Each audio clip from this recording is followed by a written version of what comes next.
चलिए आज हम टैली ERP9 के बारे में समझेंगे कि टैली सॉफ्टवेयर को ओपन कैसे करते हैं, टैली का बेसिक यूज़ कहाँ पे होता है, इसके बेनिफिट्स क्या क्या हैं और टैली स्क्रीन कंपोनेंट्स के बारे में समझेंगे। तो अगर हमारे डेस्कटॉप पर सॉफ्टवेयर है तो हम डायरेक्ट यहाँ से इसको ओपन करवा सकते हैं।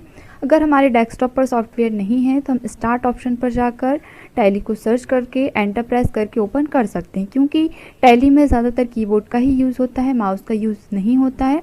तो हम यहाँ पे एंटर प्रेस करके टैली सॉफ्टवेयर को ओपन कर लेंगे। तो ये हमारी टैली की वेलकम विंडो है। वेलकम विंडो के बाद हमारी स्टार्टअप विंडो आती है।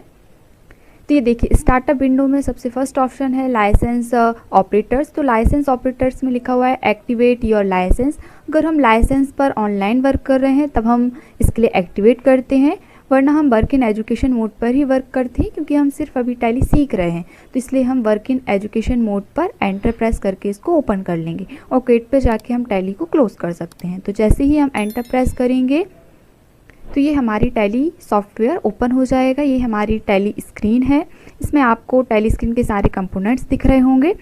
तो टैली का बेसिक यूज़ किसी व्यवसाय के वित्तीय लेन देन का लेखा जोखा रखने, उसका सारांश प्रस्तुत करने, रिपोर्टिंग तथा विश्लेषण करने के लिए किया जाता है। तो इसका यूज़ विशेष तौर पर अकाउंटिंग के लिए किया जाता है और अकाउंटिंग का कार्यभार जो व्यक्ति संभालता है उसके लिए हम अकाउंटेंट कहते हैं। और आजकल सभी कामकाज के लिए कंप्यूटर का इस्तेमाल किया जाता है। तो ऐसे में छोटी कंपनियां से लेकर बड़ी कंपनियां अपने अकाउंट से जुड़े कामों के लिए कई तरह के अकाउंटिंग सॉफ्टवेयर का इस्तेमाल करती हैं। तो जिसमें से सबसे लोकप्रिय सॉफ्टवेयर है टैली। और टैली हमारा एक क्लाउड आधारित सॉफ्टवेयर है और इसका फुल फॉर्म क्या होता है, transition allowed in a linear line years. और टैली को 1986 में श्याम सुंदर गोयनका और उनके बेटे भरत गोयनका ने बनाया था। और टैली में हम कई तरह के स्टेटमेंट को देख सकते हैं, जैसे जो भी हमने लेन देन किया हुआ है, ट्रांजेक्शन हुआ है, उसको हम फाइनेंशियल ईयर के लास्ट में जाके उसकी report, profit and loss, balance sheet, cash flow statement, इसी कई तरह की रिपोर्ट को देख सकते हैं। चलिए हम अब टैली के बेनिफिट्स देखते हैं कि टैली से हमें क्या क्या बेनिफिट्स होते हैं। तो टैली का उपयोग करना अत्यंत सरल है, क्योंकि इससे हम अकाउंटिंग संबंधी जानकारी प्राप्त करने में टैली हमें सक्षम बनाता है। और यह यूज़र द्वारा सिलेक्टेड लैंग्वेज में अकाउंट रिकॉर्ड्स को रिकॉर्ड करने और उन्हें देखने और उत्पन्न करने में सक्षम बनाता है। और टैली 99,999 कंपनीज़ का रिकॉर्ड एक साथ सुरक्षित रखने की अनुमति भी प्रदान करता है। और टैली में एक से अधिक विस्तृत डेटा को हम समतुल्य और अपडेट कर सकते हैं। और टैली भुगतान के मामले में खराब डेबिटर्स और बकायादारों की पहचान करने में भी हमें टैली सक्षम बनाता है। और टैली स्टॉक की ट्रैकिंग करने में, निगरानी करने में सक्षम बनाता है। और यह एक से अधिक वेयरहाउस लोकेशन पर निगरानी करने में भी सक्षम होता है। और कॉस्ट सेंटर एनालिसिस करने में भी हमारी टैली बहुत हेल्प करती है। चलिए अब हम टैली ERP9 के होम स्क्रीन के कंपोनेंट्स के बारे में देखते हैं। तो जो सबसे ऊपर बार होता है इसको हम टाइटल बार बोलते हैं। टाइटल बार के नीचे हॉरिजॉन्टल बटन बार होता है। फिर ये हमारी गेटवे ऑफ टैली होती है, टास्क बार होता है, ये इन्फो पैनल होता है और ये कैलकुलेटर। और जो राइट साइड में बटन बार होता है इसका यूज़ हम जो भी प्रेजेंट में जिस भी मेनू का यूज़ करते हैं उससे रिलेटेड हमारे बटन यहाँ पे और शॉर्टकट की यहाँ पे शो होती हैं। तो टाइटल बार का उपयोग हम जिस टैली सॉफ्टवेयर का उपयोग कर रहे हैं उसे प्रदर्शित करने के लिए करते हैं।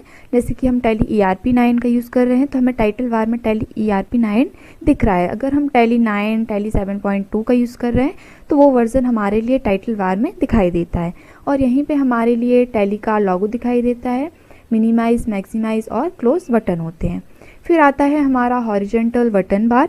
तो हॉरिजॉन्टल बटन बार में हमारी कीबोर्ड की सारी सेटिंग दिखाई देती हैं। जैसे इसमें होता है हमारा print, export, email, language, control centre, support centre और हेल्प। तो प्रिंट से हम जो भी हम टैली में वर्क कर रहे हैं उसको अगर हम प्रिंट करना चाहते हैं तो Alt+P प्रेस करके हम यहाँ पे प्रिंट करवा सकते हैं। लैंग्वेज चेंज करना है तो लैंग्वेज बटन का यूज़ कर सकते हैं। यहाँ से हमारा सपोर्ट सेंटर है जिससे हम सपोर्ट ले सकते हैं, हेल्प ले सकते हैं, और ये हमारा हेल्प बटन होता है। फिर आता है हमारा क्लोज बटन। तो अगर हम टैली में विंडो को बंद करना चाहते हैं तो इसमें हम Ctrl+M प्रेस करके टैली की विंडो को क्लोज कर सकते हैं। फिर सबसे नीचे होता है हमारा टास्क बार। तो टास्क बार में जो भी हम टैली ERP9 के अंदर जो भी वर्क कर रहे हैं उसको प्रदर्शित करने के लिए हम टास्क बार का यूज़ करते हैं। फिर ये होता है हमारा गेटवे ऑफ टैली। तो गेटवे ऑफ टैली में हमारे सारे मेनू, रिपोर्ट्स और जो भी हम कंपनी क्रिएट कर रहे हैं वो सारी इन्फॉर्मेशन, सारा डेटा हमारे लिए गेटवे ऑफ टैली में दिखाई देता है। फिर आता है हमारा इन्फो पैनल। तो इन्फो पैनल में हमारे लाइसेंस संबंधित इन्फॉर्मेशन दिखाई देती है, वर्जन शो होता है कि हम किस वर्जन का यूज़ कर रहे हैं। फिर है कैलकुलेटर, तो कैलकुलेटर का यूज़ हम कैलकुलेशन के लिए करते हैं।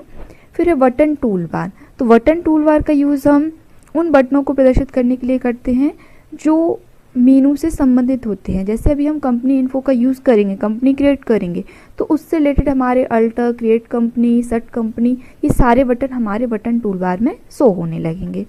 फिर सबसे नीचे ये होता है हमारा डेट एंड टाइम, तो डेट एंड टाइम में हमारी प्रेजेंट डेट और टाइम प्रदर्शित होता है। तो चलिए आज हमने टैली ERP9 के बेसिक यूज़, बेनिफिट्स और टैली स्क्रीन कंपोनेंट्स के बारे में समझा।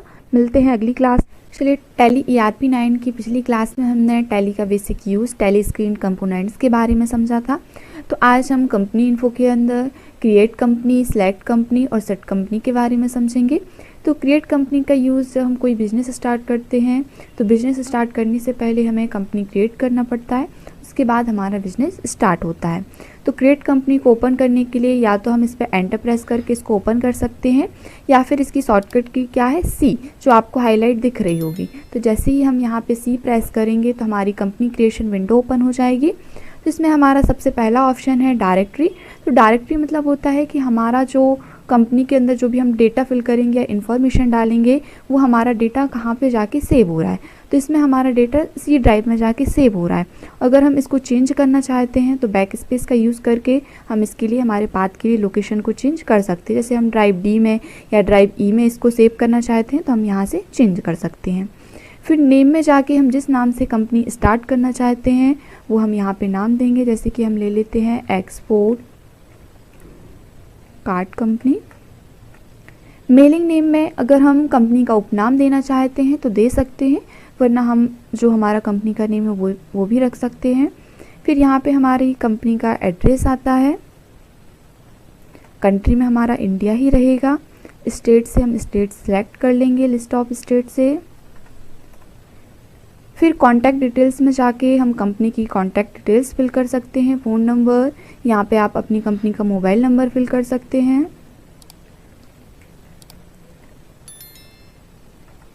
कंपनी की ईमेल आईडी या फिर हमारी कंपनी को कोई वेबसाइट है तो हम वो भी यहाँ पे फिल कर सकते हैं। फिर फाइनेंशियल ईयर में जब हमारी कंपनी जिस डेट से हमारा व्यापार शुरू होता है वो डेट हम यहाँ पे लेते हैं। जैसे कि हमारा 1 अप्रैल 2024 से हमारा बिजनेस स्टार्ट हो रहा है। फिर टैली वॉलेट पासवर्ड में हम सिक्योरिटी के तौर पर यहाँ पे पासवर्ड फिल करते हैं और जो पासवर्ड हमारा स्टार में शो होता है। फिर यूज़ सिक्योरिटी कंट्रोल को हम जैसे ही यस करेंगे तो ये भी हमारी कंपनी को सिक्योर करती है, प्रोटेक्ट सिस्टम बनाती है। तो इसको हम जैसे ही यस चुनेंगे तो यहाँ पे हमारा नेम ऑफ एडमिनिस्ट्रेटर, जिसके लिए हम यूज़र नेम बोल सकते हैं, तो यहाँ पे आप कोई भी यूज़र नेम डाल सकते हैं। जैसे हमने TMC ले लिया है। यहाँ पे आप पासवर्ड फिल करेंगे, रिपीट पासवर्ड।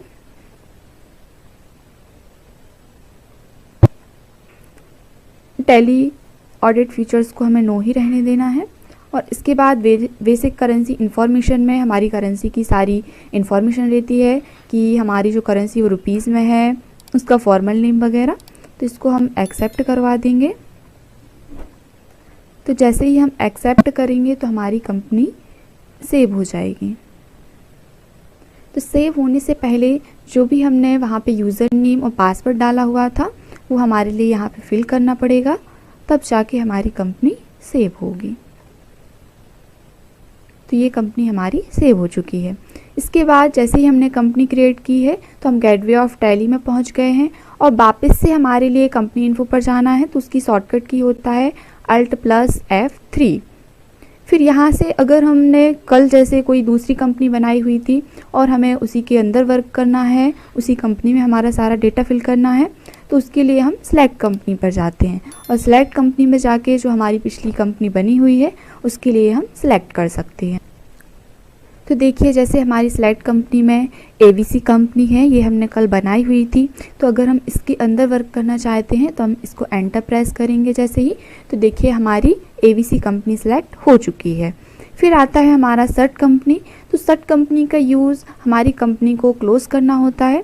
जैसे हमारी ABC कंपनी ओपन है तो इसको जैसे ही हम सर्ट कंपनी पे जाएंगे और इसको सिलेक्ट करके एंटर प्रेस करेंगे तो ये देखिए हमारी कंपनी क्लोज हो चुकी है। फिर सेट कंपनी पे जाके आप जैसे X4 कार्ड कंपनी को भी आपको क्लोज करना है तो इस पर एंटर प्रेस करके आप इसको भी क्लोज कर सकते हैं। और वापस से हमें कंपनी के लिए ओपन करना है, सिलेक्ट करना है, तो सिलेक्ट कंपनी पर जाएंगे और यहाँ से जो भी कंपनी आपको ओपन करनी है उसको सिलेक्ट करके यहाँ पे हमने जो भी यूज़र नेम डाला हुआ था वो यहाँ पे फिल करना पड़ेगा, पासवर्ड फिल करना पड़ेगा, एंटर प्रेस करेंगे तो ये हमारी कंपनी सिलेक्ट हो जाएगी। तो चलिए आज हमने क्रिएट कंपनी, सिलेक्ट कंपनी और सेट कंपनी के बारे में समझा था। तो पिछली क्लास में हमने कंपनी इन्फो के अंदर क्रिएट कंपनी, सिलेक्ट कंपनी और सेट कंपनी के बारे में समझा था। तो आज हम कंपनी इन्फो के अंदर ही अल्टर, बैकअप और रिस्टोर के बारे में समझेंगे। तो सबसे पहले हम अल्टर को एक्टिवेट तभी होगा जब हम किसी कंपनी को सिलेक्ट कर लेंगे या फिर क्रिएट कर लेंगे। तो हमने जो कल कंपनी बनाई हुई थी उसके लिए हम सिलेक्ट कर लेंगे। तो सिलेक्ट कंपनी पर जाकर एंटर प्रेस किया और यहाँ से हमें जो कंपनी ओपन करनी है उस कंपनी को सिलेक्ट करके एंटर प्रेस कर देंगे। तो ये देखिए हमारा अल्टर ऑप्शन एक्टिवेट हो गया है और ये हमारा बैकअप और रीस्टोर। तो अल्टर का यूज़ हम किसी भी कंपनी में एडिटिंग करने, जैसे उसका नेम, एड्रेस वगैरह चेंज करने या फिर जो हमारा ऑप्शन खाली रह गया था उसको फिल करने के लिए। और बैकअप में जाके जैसे अगर हमारी कंपनी है उसमें हम जो भी वर्क कर रहे हैं और अगर धोखे से डिलीट हो जाती है तो हमारा सारा डेटा डिलीट हो जाएगा। तो इस असुविधा से बचने के लिए हम हमारी कंपनी को बैकअप करके रखते हैं और अगर हमारी कंपनी डिलीट भी हो जाती है तो फिर हम उसको वापस से रीस्टोर भी कर सकते हैं। तो सबसे पहले हम अल्टर ऑप्शन का यूज़ करेंगे। तो अल्टर पे हम एंटर प्रेस करेंगे तो ये हमारी अल्टर विंडो ओपन हो जाएगी। लेकिन यहाँ पे आपकी डायरेक्टरी ओपन नहीं होगी क्योंकि एक बार जब आप कंपनी बना चुके हो तो वो आपकी डायरेक्टरी में जाके सेव हो चुकी है। सिर्फ आप यहाँ पे एडिटिंग कर सकते हो, उसका नेम वगैरह चेंज कर सकते हैं। तो जैसे हमारा एड्रेस यहाँ पे फिल नहीं है तो आप यहाँ पे एड्रेस फिल कर सकते हो। मोबाइल नंबर वगैरह फिल करना है तो आप मोबाइल नंबर डाल सकते हैं और इसको एंटर प्रेस करके एक्सेप्ट करवा सकते हैं। तो आपकी कंपनी में चेंजेस हो जाएगा। और अगर आप कंपनी को डिलीट करना चाहते हैं तो डिलीट करने के लिए आपको अल्टर में ही जाके कंपनी को ओपन करना है और Alt+D का यूज़ करना है और जैसे ही आप एंटर प्रेस करेंगे तो आपकी कंपनी डिलीट हो जाएगी। इसके बाद आता है हमारा बैकअप। हमारी कंपनी का बैकअप लेने के लिए हम बैकअप ऑप्शन पे जाएंगे, जिससे अगर हमारी कंपनी डिलीट भी हो जाती है और अगर हमने उसका बैकअप लेके रखा है तो हम बाद में उसको रीस्टोर भी कर सकते हैं। इसके बाद जैसे ही हमारी बैकअप विंडो ओपन होगी तो सबसे पहले उसका सोर्स है कि हमारी कंपनी जिस पाथ पर जाकर, जिस लोकेशन पर जाकर सेव है वो सोर्स हमें दिखाई देगा। इसके बाद आता है हमारा डेस्टिनेशन। तो डेस्टिनेशन में हम जो हमारी कंपनी है उसको हम बैकअप करके कहाँ रखना चाहते हैं। जैसे हमने ड्राइव D ले लिया है और अगर आप इसको चेंज करना चाहते हैं तो बैक स्पेस का यूज़ करके इसको चेंज कर सकते हैं। आप कोई पेन ड्राइव में रखना चाहते हैं तो यहाँ पे आप पेन ड्राइव की लोकेशन डाल सकते हैं। तो जैसे हमने D ड्राइव ले लिया है, अब जिस कंपनी का बैकअप लेना है उस कंपनी को सिलेक्ट करेंगे, फिर एंड ऑफ लिस्ट करेंगे और इसको एक्सेप्ट करवा देंगे। तो ये देखिए हमारी कंपनी का बैकअप हो गया है। अब जैसे हम इस कंपनी को ओपन कर लेते हैं, ये है हमारी X4 कार्ड कंपनी। तो यहाँ पे जो हमने इसका यूज़र नेम डाला हुआ था वो हमें यहाँ पे डालना पड़ेगा और एक्सेप्ट कर देंगे। इसके बाद जैसे हम इसको आपको अल्टर से डिलीट करके भी दिखा देते हैं, फिर इसके बाद हम रीस्टोर करेंगे। तो इसका हमने बैकअप ले लिया था तो अल्टर में जाएंगे, इस कंपनी को ओपन करेंगे और Alt+D प्रेस करके इसको डिलीट कर देंगे। तो ये देखिए हमारी कंपनी डिलीट हो चुकी है। देखिए आपकी सिलेक्ट कंपनी में कोई भी कंपनी शो नहीं हो रही है। अब इसको रीस्टोर करने के लिए आपको रीस्टोर ऑप्शन पर जाना है, इसको एंटर प्रेस करेंगे तो जिस कंपनी का आपने बैकअप लेके रखा था वही सारी कंपनी यहाँ पे दिखाई देंगी। तो हमने यहाँ पे ABC और X4 कार्ड कंपनी का बैकअप लेके रखा था। तो आपके लिए जैसे X4 कार्ड कंपनी को रीस्टोर करना है तो इसको सिलेक्ट करेंगे और एंड ऑफ लिस्ट एक्सेप्ट करवा देंगे। फिर भी आपकी कंपनी स्क्रीन पर शो नहीं हो रही है तो आपको सिलेक्ट कंपनी पर जाना है और यहाँ से इसको ओपन कर लेना है। तो देखिए अभी हमने डिलीट करने के बाद हमारी कंपनी यहाँ पे शो नहीं हो रही थी, लेकिन जैसे ही हमने इसको रीस्टोर किया तो आपकी कंपनी सिलेक्ट कंपनी में शो हो जाएगी। तो यहाँ पे यूज़र नेम डालना है और पासवर्ड। तो ये देखिए हमारी कंपनी ओपन हो चुकी है। तो चलिए आज की वीडियो में हमने अल्टर, बैकअप और रीस्टोर के बारे में समझा। चलिए नेक्स्ट क्लास में मिलते हैं। तो पिछली क्लास में हमने अल्टर, बैकअप और रीस्टोर के बारे में समझा था।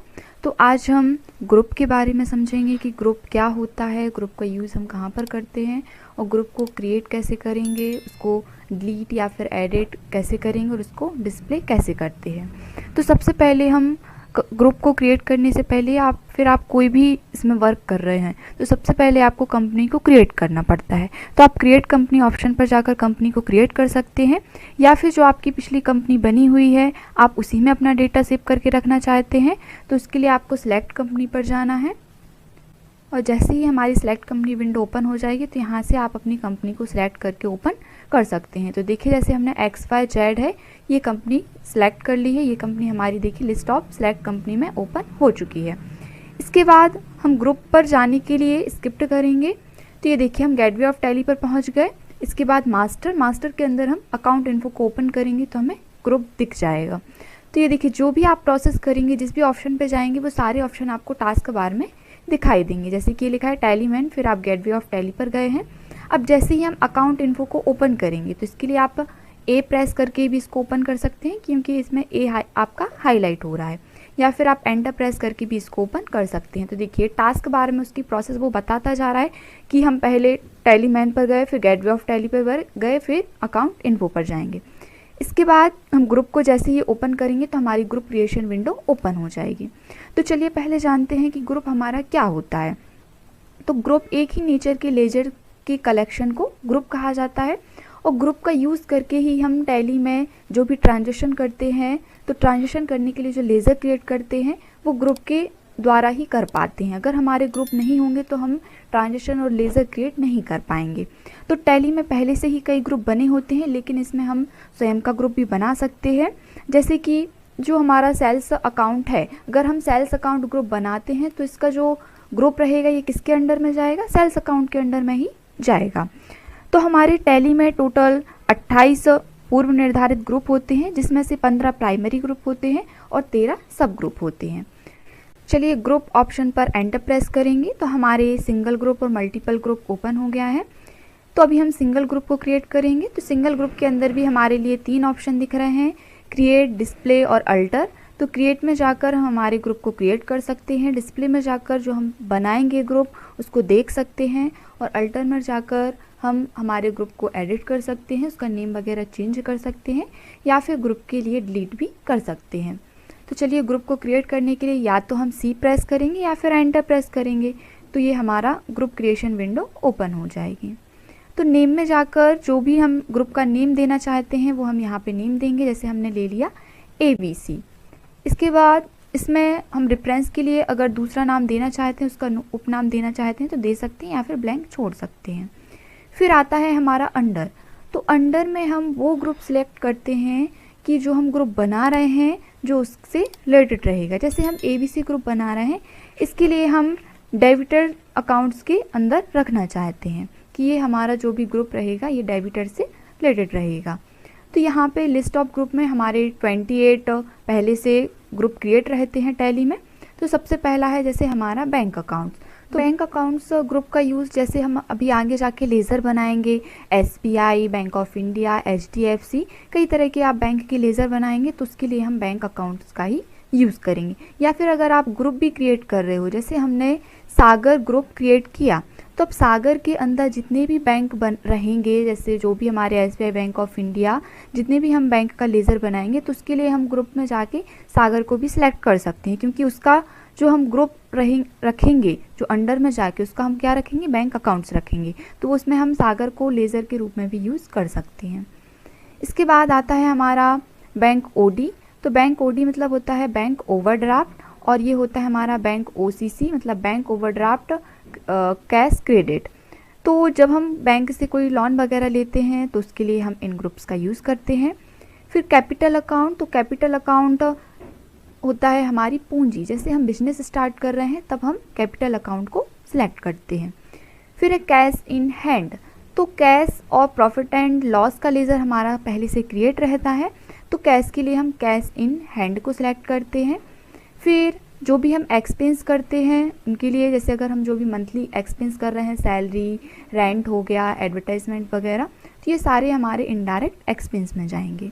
फिर फिक्स असेस्ट क्या होता है? फिक्स असेस्ट मतलब होता है कि जो भी हम सामान खरीद रहे हैं वो हमारे पर्सनल यूज़ के लिए है या फिर हमारे ऑफिस के लिए है, उसको हम सेल्स नहीं करेंगे, जैसे फर्नीचर, कंप्यूटर, टाइपराइटर, ईटीसी। तो ये सारे हमारे लेज़र किस में जाएंगे? फिक्स असेस्ट में जाएंगे। तो चलिए हम आगे के ग्रुप, जितने भी हमारे ग्रुप्स हैं, इनको हम लेज़र के साथ में समझ लेंगे। जो हमारा ग्रुप हम क्रिएट कर रहे हैं ये हमारा डेबिटर से रिलेटेड रहेगा। तो जैसे ही हम यहाँ पे सन्ड्री डेबिटर सेलेक्ट कर लेंगे, फिर आता है हमारा ग्रुप बिहेवियर्स लाइक अ सब लेज़र। तो अगर हम इसके लिए यस करते हैं तो लेज़र ब्रेकअप स्टेटमेंट देखने को मिलता है, और अगर हम इसको नो करेंगे तो जो हमारी डिटेल्स रहेगी, यानी हम अगर यहाँ पे यस सेलेक्ट करते हैं तो सिर्फ हमारा ग्रुप का बैलेंस दिखेगा, ना कि लेज़र के हिसाब से। जो भी हमारा ग्रुप में बैलेंस रहेगा वो ही हमारे लिए यहाँ पे शो होगा। इसके बाद आता है, तो हम यहाँ पे यस कर देते हैं। फिर आता है हमारा net debit credit balance for reportings. तो अगर हम यहाँ पर यस सेलेक्ट करते हैं तो ट्रायल बैलेंस में अलग डेबिट और क्रेडिट बैलेंस की जगह इस पर हमारा सिर्फ नेट अमाउंट दिखेगा। फिर है हमारा यूज्ड फॉर कैलकुलेशन। अगर हम यहाँ पे कैलकुलेशन करना चाहते हैं टैक्स, डिस्काउंट वगैरह के लिए, तो फिर हम यहाँ पे यस करेंगे। फिर method to allocate when used in purchase invoice, तो यहाँ पे हमारे नॉट एप्लीकेबल ही रखना है। और जैसे ही हम एंटर प्रेस करेंगे तो हमारा ग्रुप क्रिएट हो जाएगा। अब ग्रुप को देखने के लिए हम स्किप करने के बाद डिस्प्ले ऑप्शन पर जाएंगे, तो यहाँ पे जाके हम हमारे ग्रुप को देख सकते हैं। तो जो हमारा ग्रुप था वो हमारा सन्ड्री डेबिटर से रिलेटेड था। तो जैसे ही हम इसको ओपन करेंगे तो ये देखिए हमारा ABC ग्रुप ये ओपन हो जाएगा। तो यहाँ पे हम देख सकते हैं। फिर अल्टर में जाकर हम हमारे ग्रुप को एडिट कर सकते हैं या फिर उसके लिए डिलीट भी कर सकते हैं। देखिए जैसे ही हम इसको ओपन करेंगे तो अगर हम यहाँ पे चेंज करना चाहते हैं, जैसे सन्ड्री डेबिटर की जगह सन्ड्री क्रेडिटर लेना चाहते हैं तो हम ले सकते हैं। और डिलीट करने के लिए Alt+D प्रेस करेंगे। जैसे हम एंटर प्रेस करेंगे तो हमारा ग्रुप डिलीट हो जाएगा। चलिए इसके बाद आता है हमारा मल्टीपल ग्रुप। तो मल्टीपल ग्रुप में हम एक साथ कई सारे ग्रुप्स को क्रिएट कर सकते हैं। तो जैसे ही हम क्रिएट ऑप्शन पर एंटर प्रेस करेंगे तो multiple group creation window open हो जाएगी। तो जैसे हम ग्रुप में जो हमारा मेन ग्रुप रहेगा उसके अंडर में हम बनाएंगे सारे ग्रुप। तो बैंक अकाउंट को सिलेक्ट कर लेते हैं। तो यहाँ पे हम जैसे सागर ले रहे हैं कि जितने भी हमारे बैंक लेंगे हम, SBI, बैंक ऑफ इंडिया, वो हमारे सागर ग्रुप के अंडर में रहेंगे। फिर इसके बाद आप ले सकते हो पटना, भोपाल, ETC। आप कई तरह के यहाँ पे ग्रुप बना सकते हैं। तो इसको हम एंटर प्रेस करेंगे तो ये देखिए हमारे ये ग्रुप क्रिएट हो जाएंगे। डिस्प्ले में जाकर हम बैंक अकाउंट के अंदर बनाए हैं ये सारे ग्रुप, तो हम बैंक अकाउंट को सिलेक्ट करेंगे तो ये देखिए हमारे तीनों ग्रुप आपको दिख रहे होंगे, मल्टीपल ग्रुप। इसके बाद डिलीट करने के लिए भी आप अल्टर ऑप्शन में जाएंगे और इसके लिए यहाँ पे जाके आप डिलीट कर सकते हो। चलिए तो आज की वीडियो में हमने समझा ग्रुप क्या होता है, ग्रुप कितने टाइप्स के होते हैं, ग्रुप को क्रिएट, डिस्प्ले और अल्टर कैसे करते हैं। चलिए नेक्स्ट क्लास में मिलते हैं। तो पिछली क्लास में हमने समझा था ग्रुप क्या होता है, ग्रुप का use, single group, multiple group को कैसे क्रिएट, डिस्प्ले और अल्टर करते हैं। तो आज की क्लास में हम लेज़र समझेंगे कि लेज़र क्या होता है, लेज़र का यूज़ हम कहाँ पर करते हैं, लेज़र को क्रिएट, डिस्प्ले और अल्टर कैसे करते हैं। तो सबसे पहले हमने आपको पहले भी बताया है कि आप कोई भी एंट्री कर रहे हैं या फिर कोई भी वर्क कर रहे हैं तो उस वर्क को करने से पहले हम या तो कंपनी को क्रिएट करते हैं या कंपनी को सिलेक्ट करते हैं। तो यहाँ से हम सिलेक्ट कंपनी में जाकर हमारी कंपनी के लिए सिलेक्ट कर लेते हैं। सिलेक्ट करने के बाद हम जैसे ही स्किप करेंगे तो गेटवे ऑफ टैली पर पहुँच गए। यहाँ से हम अकाउंट इन्फो को ओपन करेंगे और ये है हमारा लेज़र। तो लेज़र ऑप्शन को हम ओपन करके क्रिएट कर सकते हैं। तो लेज़र क्या होता है? लेज़र वह किताब या कंप्यूटर फाइल होती है जिसके अंदर हम ट्रांजैक्शन का हिसाब और गिनती रखते हैं। तो लेज़र को हम दो तरह से क्रिएट कर सकते हैं, सिंगल लेज़र और मल्टीपल। तो फिर हम अकाउंट ग्रुप बनाने के बाद ही अकाउंट्स लेज़र बनाए जाते हैं।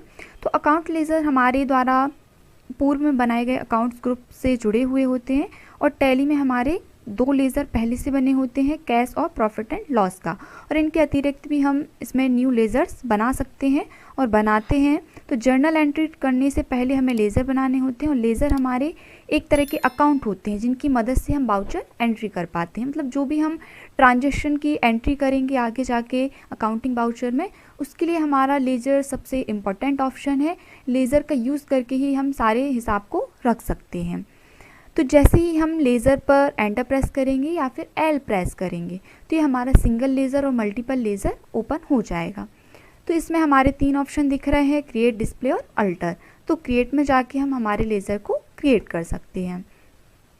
तो सबसे पहला है हमारा नेम। तो नेम में जाके हम हमारे लेज़र का नेम लेते हैं। जैसे कि हम राम का लेज़र बनाते हैं, राम को पैसे दिए, तो राम कौन हुआ यहाँ पे?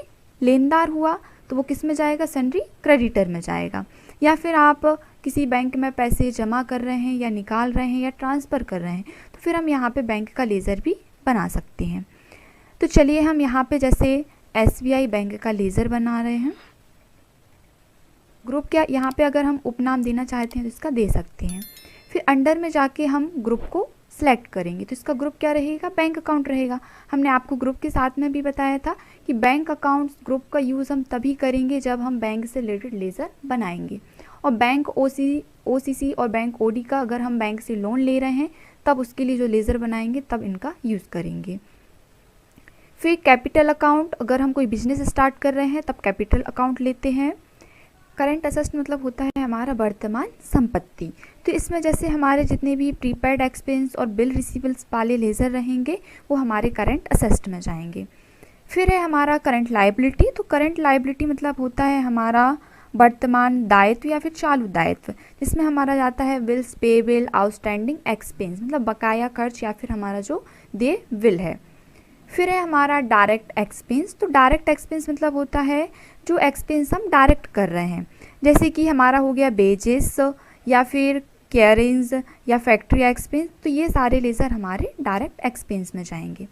फिर जो भी आपको डायरेक्ट इनकम हो रही है जैसे कि फ़ीस, तो ये हमारा लेज़र डायरेक्ट इनकम में जाता है। फिर इसके बाद आता है हमारा इनडायरेक्ट एक्सपेंस। तो इनडायरेक्ट एक्सपेंस में जो भी हमारा एक्सपेंस हो रहा है, मंथली एक्सपेंस हो रहा है, जो हम इनडायरेक्टली कर रहे हैं। ये नहीं कि आप जैसे कहीं पे जॉब कर रहे हैं तो आपको सैलरी तुरंत मिल जाएगी, आपको मंथ के लास्ट में मिलेगी, मतलब ये आपको इनडायरेक्ट मिल रही है। तो जो आपको पेमेंट दे रहा है उसके द्वारा क्या हो रहा है? इनडायरेक्ट एक्सपेंस हो रहा है और आपके द्वारा इनडायरेक्ट इनकम हो रही है। तो इसमें हमारा bad debits, bank charge, bank commission या फिर आपका गोडाउन रेंट, इंटरेस्ट अगर आपको मिल रहा है या फिर आप दे रहे हो, तो अगर मिल रहा है तो वो इनडायरेक्ट इनकम में जाएगा और अगर आप दे रहे हो तो इनडायरेक्ट एक्सपेंस में जाएगा। Loss by fire, machine repair ETC आपकी ये सारी लेज़र आपके इनडायरेक्ट एक्सपेंस में जाते हैं। फिर है हमारा फिक्स असेट्स। तो फिक्स असेट्स मतलब होता है जो भी सामान, जो भी माल हम परचेज़ कर रहे हैं वो हमारे पर्सनल यूज़ के लिए या फिर हमारी फैक्ट्री ऑफिस के लिए है, उसको हम सेल्स नहीं करेंगे, वो हमेशा फिक्स रहेगा, तो उसके लिए हम फिक्स असेट्स में डालते हैं। फिर आता है हमारा परचेस अकाउंट। तो अगर हम माल ख़रीद रहे हैं तो वहाँ पे जो हम लेज़र बनाएंगे उसको हम परचेस अकाउंट में रखेंगे। सेल्स, अगर हम माल बेच रहे हैं तो फिर उसके लिए सेल्स अकाउंट में रखेंगे। फिर डिपॉज असेस्ट होता है। तो डिपॉज असेस्ट का यूज़ हम जितनी भी सिक्योरिटी होती हैं उनके लिए यूज़ करते हैं, जैसे कि टेलीफोन सिक्योरिटी, इलेक्ट्रिसिटी सिक्योरिटी या फिर रेंट सिक्योरिटी। तो सारी सिक्योरिटी हमारी डिपॉज असेस्ट में जाती हैं। चलिए, तो हम SBI का लेज़र बना रहे थे, तो इसका ग्रुप क्या रहेगा? हमारा बैंक अकाउंट रहेगा।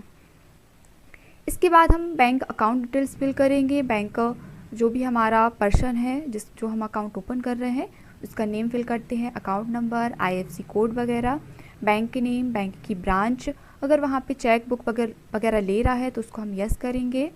फिर यहाँ पे नेम आ जाएगा बैंक का, एड्रेस, कंट्री और स्टेट। और अगर हमारा ओपनिंग बैलेंस है, जैसे कोई पर्सन डायरेक्ट अमाउंट सबमिट कर रहा है, तो फिर हम यहाँ पे ओपनिंग बैलेंस ले लेते हैं और जैसे ही हम एक्सेप्ट करेंगे तो हमारा लेज़र क्रिएट हो जाएगा। यहाँ पे हम एंटर प्रेस कर देते हैं। तो ये देखिए हमारा लेज़र क्रिएट हो गया है। अब हमारे लेज़र को देखने के लिए हम डिस्प्ले पर जाते हैं। तो ये देखिए हमारा कैश और प्रॉफिट एंड लॉस का लेज़र हमने आपसे बोला था पहले से क्रिएट रहता है और जो हमने बनाया हुआ है उसको हम ओपन करके देख सकते हैं। फिर अल्टर में जाके हम हमारे ग्रुप को चेंज कर सकते हैं, या फिर डिलीट भी कर सकते हैं। तो ये जैसे अगर आप यहाँ पे इसका नेम चेंज करना चाहते हैं तो इसको चेंज भी कर सकते हो, और डिलीट करना है तो Alt+D प्रेस करके इसको हम यस करेंगे तो ये हमारा लेज़र डिलीट हो जाएगा। इसके अलावा इसमें आप अदर लेज़र भी बना सकते हो, जैसे हम सैलरी का लेज़र बनाएंगे तो इसका ग्रुप क्या रहता है, हमारा इनडायरेक्ट एक्सपेंस रहेगा। यहाँ पे इन्वेंट्री वैल्यू को नो ही रखना है, यहाँ पे नॉट एप्लीकेबल, फिर यहाँ पे mailing address, name, address, country और यहाँ पे उसका पेड नंबर वगैरह फिल करके इसको एक्सेप्ट कर देंगे। तो इनका यूज़ जब हम वाउचर एंट्री करेंगे तब हम लेज़र का यूज़ करेंगे। इसके बाद आता है हमारा मल्टीपल लेज़र। तो मल्टीपल लेज़र में भी हमारे 3 ऑप्शन रहते हैं, क्रिएट, डिस्प्ले और अल्टर। तो मल्टीपल लेज़र में हम एक साथ कई सारे लेज़र को क्रिएट कर सकते हैं। तो या तो आप ऑल आइटम को सिलेक्ट करके मतलब सभी ग्रुप से रिलेटेड यहाँ पे लेज़र क्रिएट कर सकते हैं, या फिर आपको एक ग्रुप का लेज़र क्रिएट करना चाहते हैं, जैसे हम बैंक अकाउंट सेलेक्ट कर लेंगे तो सिर्फ बैंक अकाउंट से रिलेटेड यहाँ पे लेज़र क्रिएट करेंगे, जैसे कि SBI, bank of India, ETC। या फिर आप इनडायरेक्ट एक्सपेंस सेलेक्ट करेंगे तो जितने भी इनडायरेक्ट एक्सपेंस से जुड़े लेज़र हैं वो ही आप यहाँ पे क्रिएट कर पाएंगे। तो जैसे हम यहाँ से ऑल आइटम सेलेक्ट कर ले रहे हैं तो यहाँ पे आप कई सारे लेज़र को क्रिएट कर सकते हैं, जैसे कि रेंट है, रेंट हमारा किस में जाएगा, इनडायरेक्ट एक्सपेंस में जाएगा। इसके बाद टेलीफोन सिक्योरिटी ले लेंगे तो ये हमारी डिपॉज असेस्ड में जाएगी। और भी आप इसमें ले सकते हो, जैसे फ़ीस ले ली है, जैसे हमें फ़ीस प्राप्त हो रही है तो इसके लिए हम डायरेक्ट इनकम ले सकते हो, क्योंकि हमें ये डायरेक्ट प्राप्त हो रही है। तो इसमें आप एक साथ कई सारे ग्रुप के लेज़र बना सकते हो। तो इसको हम एंटर प्रेस कर देंगे तो हमारे मल्टीपल लेज़र यहाँ पे सेव हो जाएंगे, और डिस्प्ले में जाके हम देख सकते हैं। तो जैसे ही यहाँ पे हमने ऑल आइटम से रिलेटेड लेज़र बनाए हैं तो इसको हम सिलेक्ट करेंगे तो ये देखिए हमारे इसमें सारे लेज़र डिस्प्ले हो रहे हैं। कैश और प्रॉफिट एंड लॉस पहले से क्रिएट रहता है तो वो भी आपको यहाँ पे शो हो रहा है। फिर आप अल्टर में जाके इनको डिलीट कर सकते हैं या फिर आप एडिट कर सकते हैं। चलिए, तो आज हमने लेज़र के बारे में समझा, लेज़र क्या होता है, लेज़र का यूज़ कहाँ पर करते हैं, सिंगल लेज़र और मल्टीपल लेज़र को कैसे क्रिएट, डिस्प्ले और अल्टर करते हैं।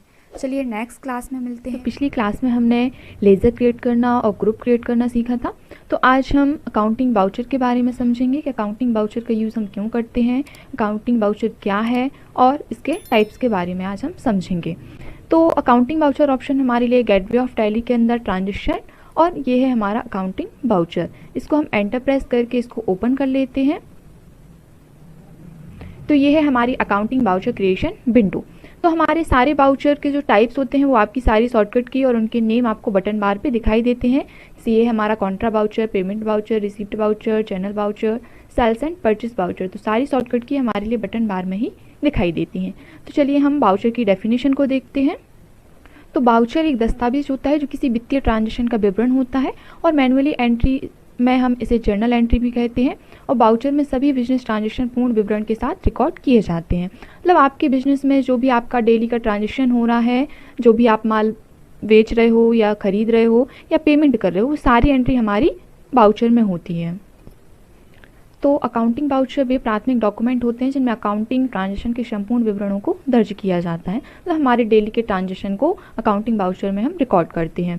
एग्जाम्पल के लिए जैसे कर्मचारियों के वेतन का भुगतान करना, बैंक अकाउंट से नकदी की निकासी, या फिर जो भी हम अमाउंट रिसीव्ड कर रहे हैं या फिर जो भी हम पेमेंट कर रहे हैं, वो सारी एंट्री हमारी अकाउंटिंग वाउचर में होती हैं।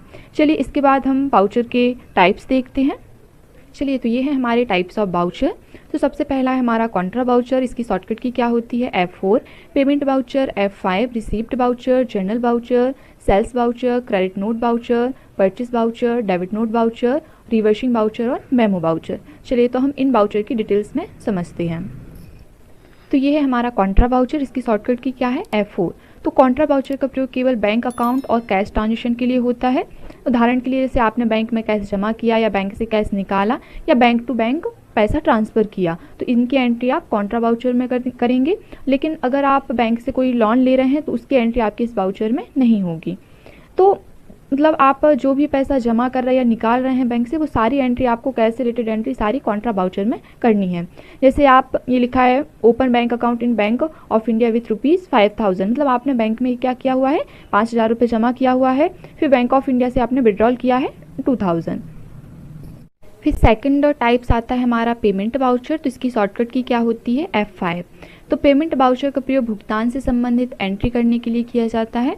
एग्जाम्पल के लिए जब कैश या किसी बैंक अकाउंट से कैश में भुगतान किया गया हो तो ये हमारा पेमेंट बाउचर का यूज़ करते हैं। तो जैसे हमने राम को पैसे दिए तो ये भी हमारा पेमेंट बाउचर में जाएगा, या फिर जैसे आपने मशीन खरीदी है, परचेस की है, तो उसका पेमेंट भी आप पेमेंट बाउचर में करोगे। सैलरी पे कर रहे हो, जैसे सैलरी पे किया है हमने 3000, तो ये सारी एंट्री आप जितना भी अमाउंट मतलब किसी को दे रहे हो, पे कर रहे हो, तो वो सारी एंट्री हमारी पेमेंट बाउचर में जाती है। फिर ये हमारा रिसिप्ट बाउचर, तो इसकी शॉर्टकट की है F6। तो इस बाउचर में प्राप्ति से संबंधित एंट्री की जाती है, अर्थात जब बिजनेस में किसी भी स्रोत से कैश या चेक आता है तो इस बाउचर का प्रयोग किया जाता है।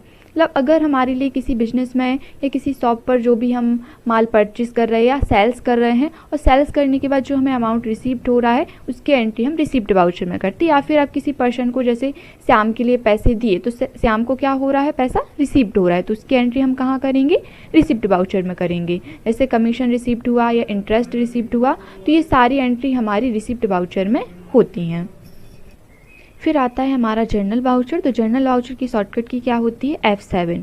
तो जब उधार ट्रांजैक्शन हो या फिर जो ऊपर दिए गए किसी भी टाइप में मतलब किसी भी बाउचर में एंट्री मैच नहीं हो रही है तो इस टाइप को सिलेक्ट करते हैं। उदाहरण के लिए क्रेडिट पर सेल्स और परचेज, या फिर लिए गए लोन पर ब्याज देना, या कुछ अकाउंट एडजस्टमेंट करना।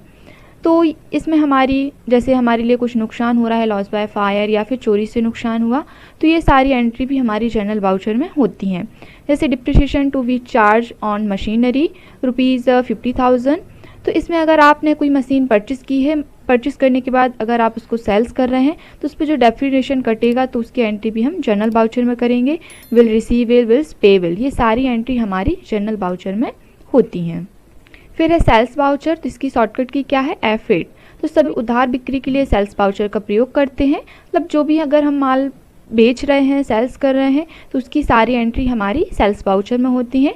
जैसे sold goods on credit to Sun Micro System of ₹20,000, मतलब हमने सन माइक्रो सिस्टम्स को 20,000 का माल बेचा हुआ है, सेल्स किया हुआ है।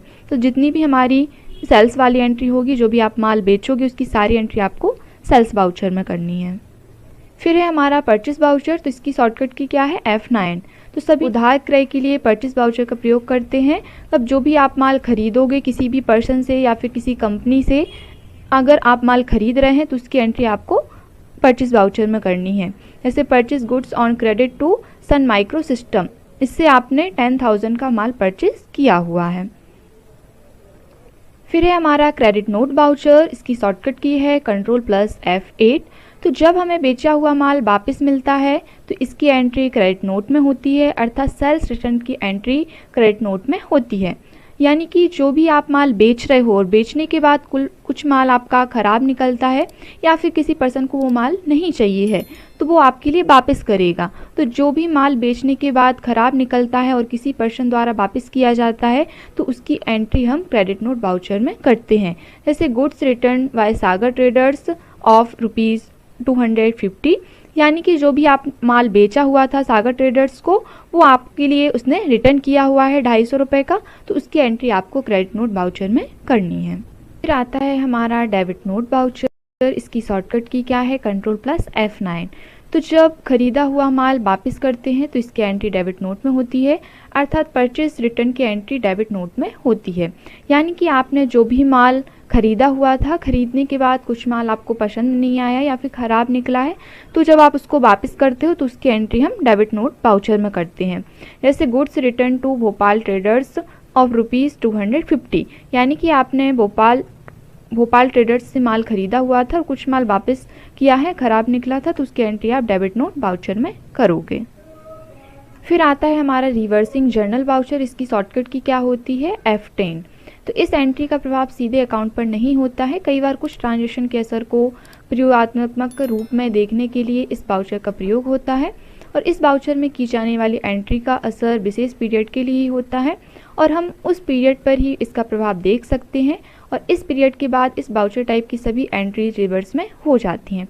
एग्जाम्पल के लिए, जैसे हमारे लिए हर मंथ किसी पर्सन के लिए सैलरी पे करना है, हर मंथ की 10 तारीख को उसको सैलरी पे करना है, तो उसकी एंट्री हम पेमेंट वाउचर में करते हैं। लेकिन पेमेंट वाउचर में एंट्री हमें हर मंथ करना पड़ेगा, बार बार करना पड़ता है। लेकिन अगर उस पेमेंट वाउचर की एंट्री को हम रिवर्सिंग वाउचर में कन्वर्ट कर देते हैं तो हमारी प्रत्येक मंथ की 10 तारीख को ऑटोमेटिक उस पर्सन को सैलरी पे हो जाती है। मतलब ये हमारी जो पेमेंट वाउचर या अदर वाउचर में जो भी एंट्री होती है उनको रिवर्स कर देता है, रिवर्स जनरल वाउचर में कन्वर्ट कर देता है, तो ऑटोमेटिक पेमेंट हमारी हो जाती है। फिर आता है हमारा मेमो वाउचर। मेमो वाउचर एक नॉन अकाउंटिंग वाउचर है। इसमें की गई एंट्री का असर किसी भी रिपोर्ट पर नहीं होता है। इस वाउचर में याददाश्त के लिए एंट्री की जाती है। यह एंट्रीज एक अलग मेमोरी रजिस्टर में स्टोर होती है। आप इन मेमोरी वाउचर को रेगुलर वाउचर में कन्वर्ट कर सकते हैं और जब आप भविष्य में होने वाले खर्च के लिए प्रावधान करना चाहते हैं लेकिन भूलने की संभावना होती है तो यह वाउचर टाइप सिलेक्ट करते हैं। उदाहरण के लिए, जैसे जब आपने किसी एम्प्लॉय को कुछ आइटम खरीदने के लिए कैश देते हैं जिसकी सही कीमत आपको मालूम नहीं है, तो बजाय 2 एंट्री के, जिसमें से एक आपकी कैश एडवांस और दूसरी आपकी बची नकदी की वापसी, तो आप इस एंट्री को मेमोरी में करें और बाद में इसे वास्तव खर्च अमाउंट की एंट्री में ही पेमेंट वाउचर में कर सकते हैं।